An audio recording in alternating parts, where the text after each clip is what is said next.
بسم اللہ الرحمن الرحیم۔ السلام علیکم ورحمۃ اللہ وبرکاتہ۔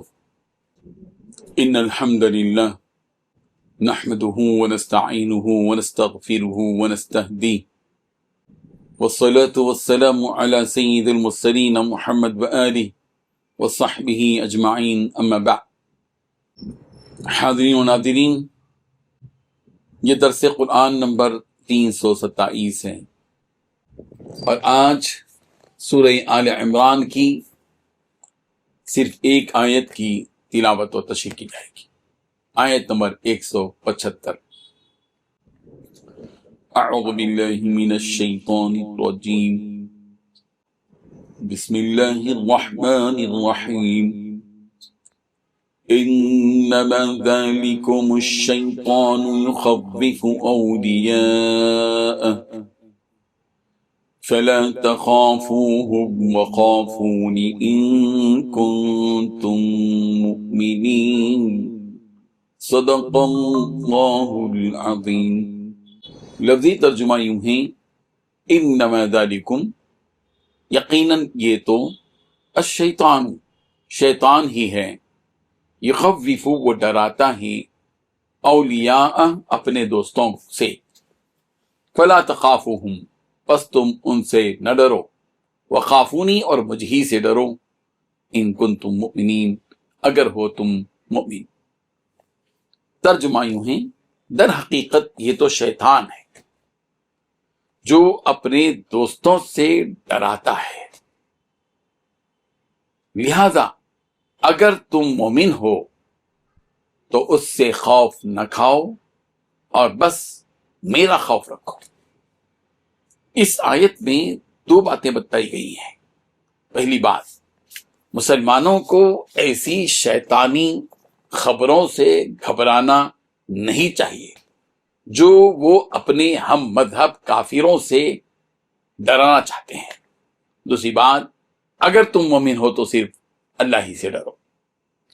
بزرگان محترم، پوری دنیا کے مسلمانوں کا آج حال یہ ہے کہ انہیں ہر طرح ڈرانے دھمکانے کی کوششیں کی جا رہی ہیں۔ ان دشمنوں کا مقصد یہ ہے کہ مسلمان اس قدر بزدل اور کم ہمت ہو جائیں کہ اپنے مذہب کے احکام پر عمل کرنے کی اور اس مذہب سے تعلق قائم رکھنے کی ان میں ہمت ہی باقی نہ رہے۔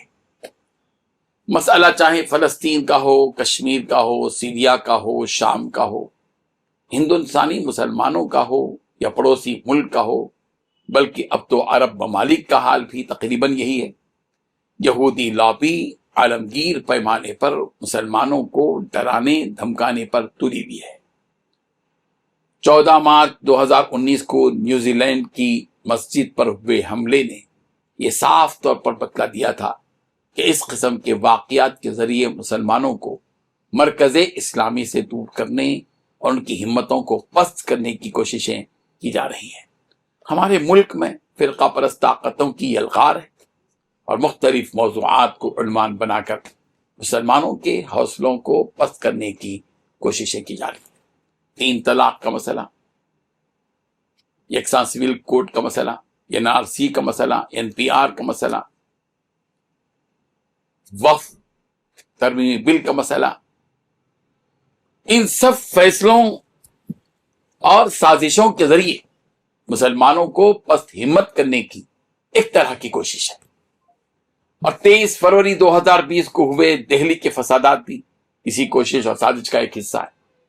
مگر مومنوں اور مسلمانوں کو ان تمام تشویشناک فیصلوں اور سازشوں سے گھبراہٹ کا شکار نہیں ہونا چاہیے، بلکہ ان حالات کا مقابلہ اپنی ایمانی طاقت کے ذریعے کرنا چاہیے۔ اب مسلمانوں کو ان فرقہ پرست کافروں سے ڈرنا نہیں چاہیے۔ ایک وقت آئے گا کہ ہندوستانی مسلمانوں کی کثیر آبادی سے یہ خود ڈریں گے، بلکہ میں کہتا ہوں کہ یہ تو پہلے ہی سے ڈرے ہوئے ہیں۔ غزوہ احد کے بعد پیش آئے غزوہ حمراء الاسد اس ملک کے مسلمانوں کے لیے یقیناً ایک بڑا سبق ہے۔ مسلمانوں کو مرعوب کرنے کے لیے مکے کے مشرکین کے دوبارہ مدینہ لوٹنے کی خبر دینے والا جو شیطان ہے، جس نے اپنے ہم مذہب کافروں کے ذریعے مسلمانوں کو ڈرانا چاہا، ان کے حوصلوں کو پست کرنا چاہا، جس کی طرف اشارہ اس آیت میں کیا گیا کہ انما ذلکم الشیطان یخوف اولیاء فلا تخافوهم، کہ یہ شیطان ہے جو اپنے دوستوں سے ڈراتا ہے، بس تم ان سے مت ڈرو۔ ہندوستانی مسلمانوں کے سامنے ماضی اور حال کے مقابلے میں مستقبل میں نت نئے انداز میں ڈرانے دھمکانے کی شکلیں اور صورتیں آئیں گی۔ مسلمانوں کے سامنے اللہ کی رضا اور اس کا فضل، اس کی بنائی ہوئی وہ جنت ہونی چاہیے جس کی چوڑائی اور لمبائی کا اندازہ مشکل ہے۔ ہو سکتا ہے کہ حالات ایسے آئیں گے کہ ہم جھنجھوڑے جائیں، لیکن امتحان کی ان دشوار گھڑیوں میں ہم پست ہمت نہ ہوں۔ جب ہمارے ساتھ اللہ تعالیٰ کی مدد و نصرت ہو، جو رب ذوالجلال ہر ایک کے کام کو بنا سکتا ہے، تو پھر خوف و گھبراہٹ کوئی معنی نہیں رکھتی۔ میں تو کہتا ہوں کہ اب ہر طرف حوصلہ، ہمت، شجاعت، بہادری، ثابت قدمی، استقلال، انابت اللہ، رجوع اللہ، استغنا اور توکل کی باتیں ہونی چاہیے۔ انہی کا چرچا ہوتا رہے مجلسوں میں، ہماری نجی مجلسوں میں، ہماری اجتماعیت میں یہ بات کھل کر ہمت کی باتیں کرتی جائیں، خوف کی باتیں چھوڑ دیں اب مسلمان، تاکہ اس دشوار گھاٹی کے آنے سے پہلے ہم کمر بستہ ہو جائیں۔ ہم مسلمانوں کے دلوں کے لیے تو خوف اور ڈر کا ایک ہی خانہ ہے، وہ ہے اللہ، کہ ہم صرف اور صرف اللہ سے ڈریں۔ اس لیے اللہ تعالیٰ فرما رہے ہیں وَخَافُونِي إِن كُنتُم مُؤْمِنِينَ، اگر تم واقعی مومن ہو تو مجھ ہی سے ڈرو۔ اللہ کا ڈر پیدا کریں، ان طاقتوں کا ڈر نہیں۔ باطل کی کوئی قوت نہیں ہوتی، قوت تو حق کی ہوتی ہے۔ مخلوق کی کوئی قوت نہیں ہوتی، قوت تو خالق کائنات کی ہوتی ہے۔